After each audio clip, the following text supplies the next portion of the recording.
I know myself well enough, and I know that that's going to come up. I know that those fears and doubts are going to be there, but I also know how to move through them. And so when I made that decision, I chose to prosperously pivot. I chose to still be abundant, even if the podcast was on pause.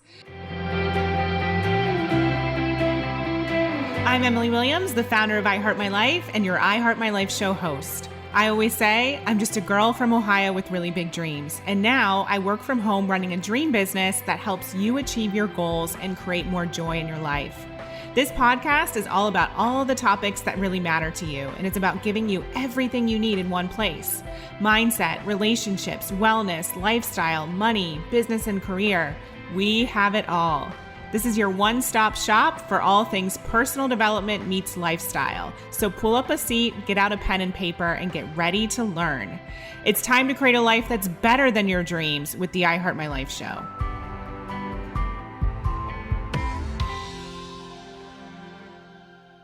Hey, it's Emily Williams, the founder of I Heart My Life and your host of the I Heart My Life show. This is episode 238. We're back. A quick I Heart My Life show update, both personal and professional, where I'm taking you behind the scenes of what's been going on for the last 8 months while the podcast has been on hold, and sharing some of my biggest musings, ahas, realizations about giving myself a break. So let's go ahead and dive in. So for me, it was a big decision to put the show on hold, but I knew that it was going to be necessary in order for me to move forward with other initiatives. So I'm going to start with personal. So my husband and I moved to Austin from Santa Barbara at the end of September 2021. And we came here in the interim while our house in Austin was being built. So there was a lot going on in terms of personal kind of turmoil, relocation, settling. And so we were in a temporary house for about 3.5 months until we moved into our new house. And so I knew with all of those shifts, all of those changes, that I needed to release some of the things that were on my plate.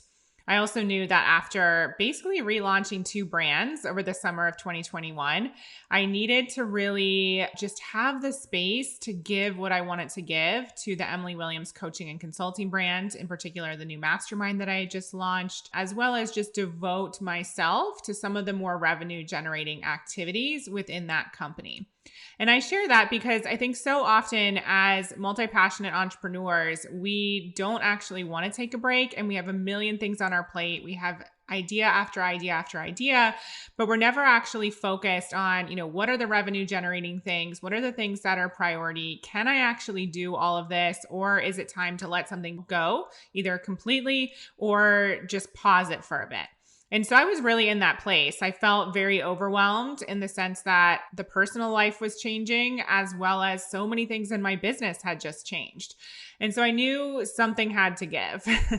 And the thing is most people operate from a place of scarcity. Most people are questioning, what's going to happen if I let go of my podcast? What's going to happen if I close this program? What's going to happen if I don't say yes to the personal engagements that I've committed to? And the thing is I know myself well enough, and I know that that's going to come up. I know that those fears and doubts are going to be there, but I also know how to move through them. And so when I made that decision, I chose to prosperously pivot. I chose to still be abundant, even if the podcast was on pause.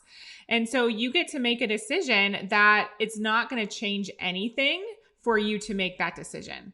That's the abundant way of looking at it. And so when I approached this decision, as you probably heard in the previous episode, 237, I knew that anything was possible and that this was still going to work out for me, and that my whole life was not dependent on this podcast.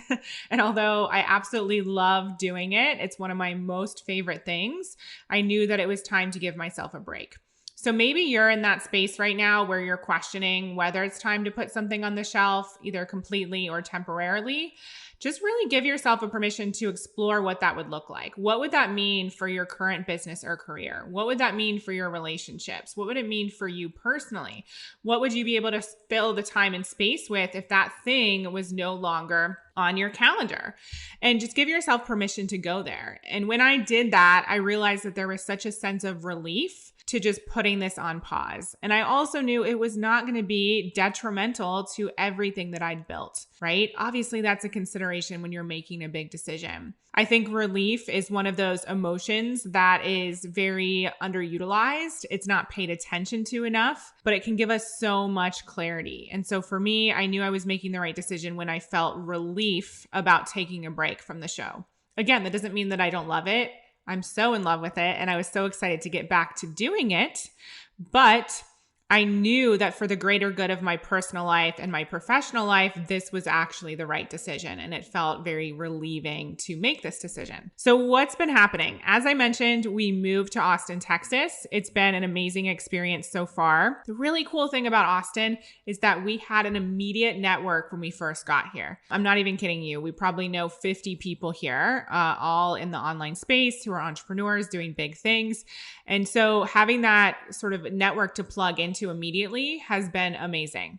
This week in particular, I've actually had to say no to so many social opportunities, and that's not normal for me. We definitely did not have that in Santa Barbara. London was incredible, but it was mostly friends, James grew up with or people from a previous chapter in his life. I didn't have many friends there. And so this is one of the first experiences of really having an immediate network that is there for us, that's like-minded, that understands, what it is that we want to achieve, that is in a very similar stage of life and doing similar things.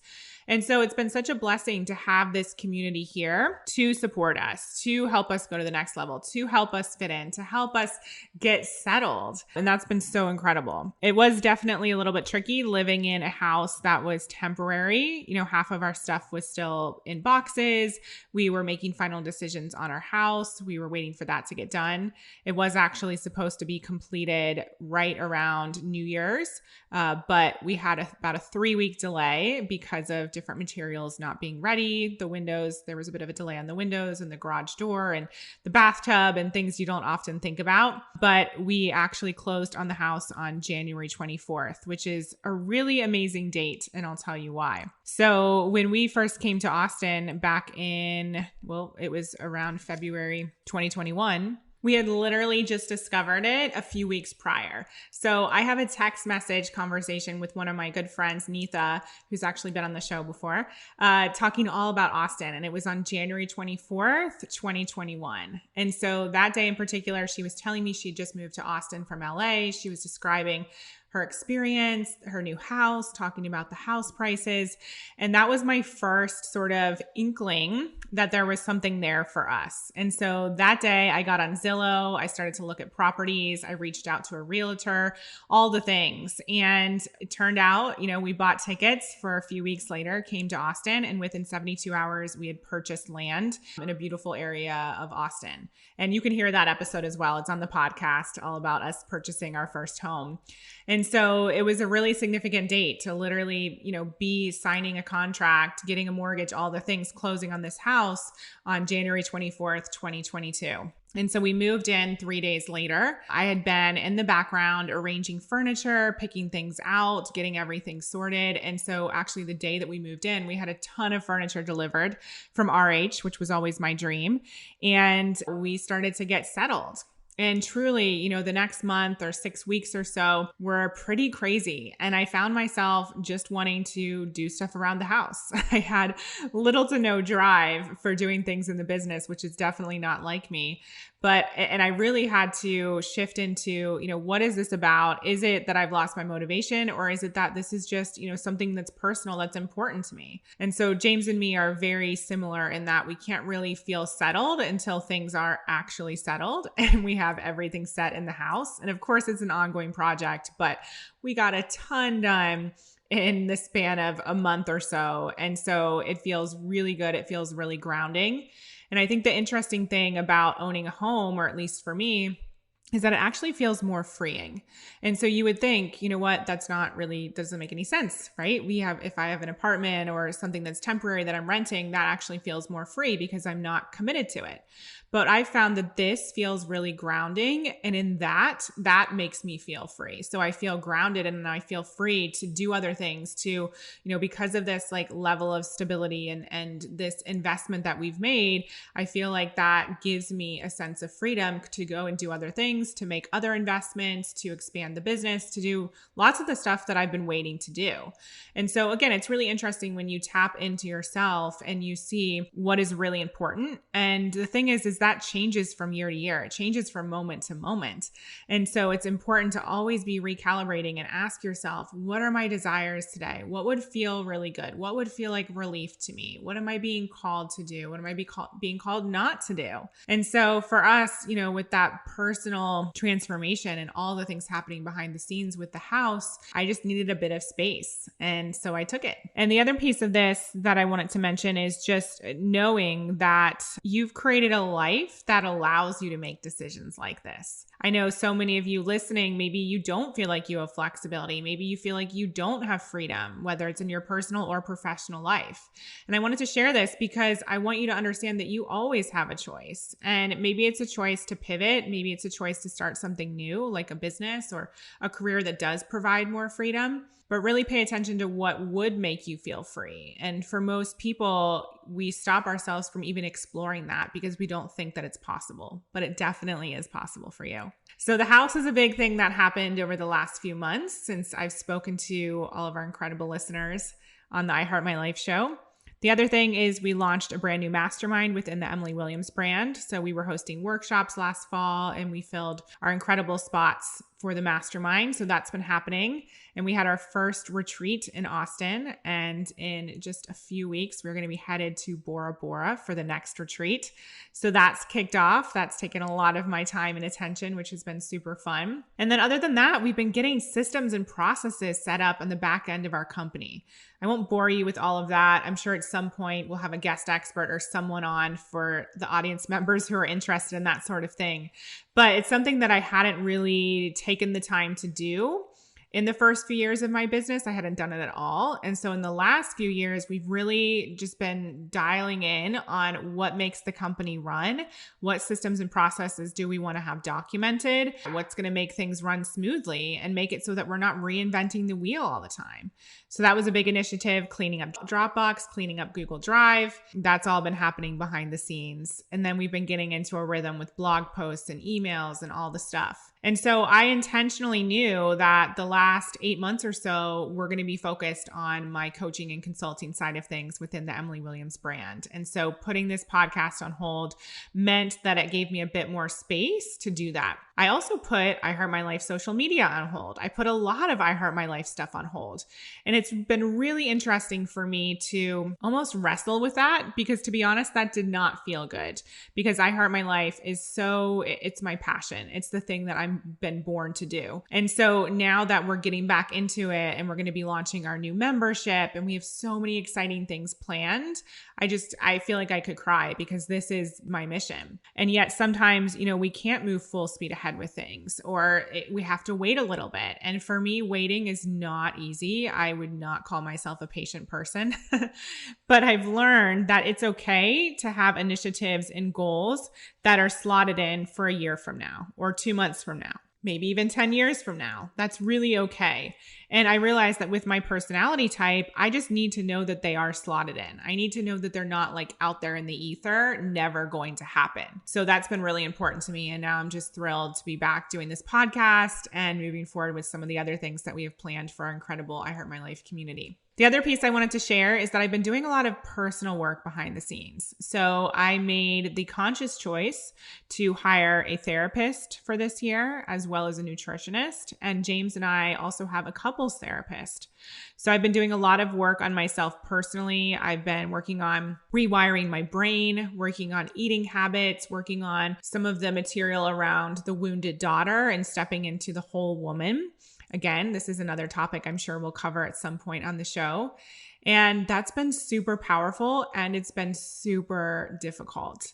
So all of us have decades worth of programming, not just in our own life, but hundreds of years worth of programming from generations prior.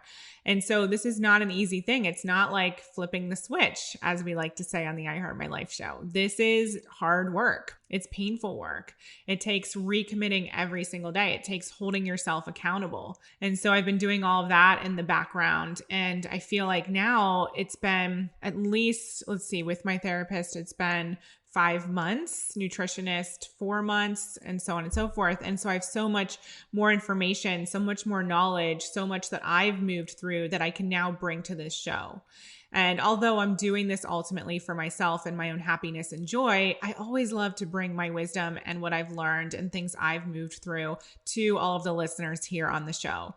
So I found that it was really, really powerful to have that support along the journey, especially as I was experiencing so many transitions, both personal and professional. Again, reminder, if that's something you're craving, tune into that and allow yourself to have it. Give yourself permission. It will feel so freeing and so supportive to know that you have that network in your back pocket. So that's my update. I also wanted to share a little bit about what you can expect from the show going forward. So if you've been listening to this show since the beginning, you know that it's morphed.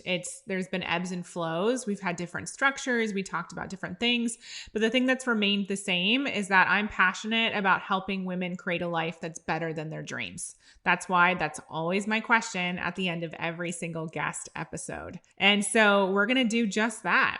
And so this new phase of the I Heart My Life show, at the moment, we're doing a combination of guest episodes as well as me teaching. We're going to be covering 6 different pillars, which are mindset, spirituality, relationships, career and business, money, health, all those pieces that are so important to you creating a whole life you love, not just one component, but literally a whole life that you love. And of course, we're going to talk about lifestyle because I know that all of our listeners, much like you, I'm sure, you want to create a certain lifestyle. You want to do big things. And for, everyone has a different version of what their dream life looks like. But a lot of people want to know how to have it all. How do we feel fulfilled? How do we take the glamorous vacation? How do we make more money, but also have a really satisfying, intimate, beautiful marriage or relationship? How do we actually have it all? And so I'm really passionate about bringing in guest experts who are just that. They're experts in their industry, whether it's around pleasure and sexuality, like Mama Gina, who you'll hear from in just a bit. Maybe it's about moving through challenge and grit. Maybe it's about spirituality and card decks. The sky's the limit when it comes to this show. And I'm truly so curious and such not novice, but such a student when it comes to how to create a life that you love, because that's really my life's mission, is to figure out how to experience more joy. And I'm learning right alongside you, and I'm excited for the journey. I'm excited about all the amazing people who are going to be showing up here and sharing their wisdom with you. And of course, I'll take you along my journey and share my own wisdom, what I'm teaching my students, what I'm learning for myself, what I'm learning from other groups I'm a part of, and from other mentors and teachers. So it's going to be a collaborative effort here. And I think that's what works so well with this show, is that no one is at a higher level than anyone else. We're all here to learn. We're all here to give. It's a very generous community. And I hope you feel that and experience it. So definitely share this podcast with anyone who you feel would love it. We are definitely not for entrepreneurs, not just for entrepreneurs, I should say. We're for all women who want to create a life that they love. And I don't know who doesn't. So there you go. We have billions of people that we can share this with. Thank you so much for listening. Thank you for caring about this update, for being a part of this show, and for continuing to listen. I will see you on the next episode. I hope you enjoyed this episode of the I Heart My Life show. Now do us a favor and tell people about this episode. It's truly our duty to make sure that the I Heart My Life movement is spread far and wide. The truth is, life can be challenging, but it is possible for all women to love themselves and their lives. And while you're at it, send a link to this episode to 3 of your friends today, or maybe even post it on social media. Use the hashtag #IHeartMyLifeShow. That's hashtag #IHeartMyLifeShow. And if you'd like to help me personally, then please rate and review this podcast on Apple Podcasts. Give us some stars, cheer us on, and leave a review, because believe it or not, that stuff actually really does help. And I read all of them. Please remember, everything you desire is meant for you and possible. Keep showing up, taking action, and believing in your dreams.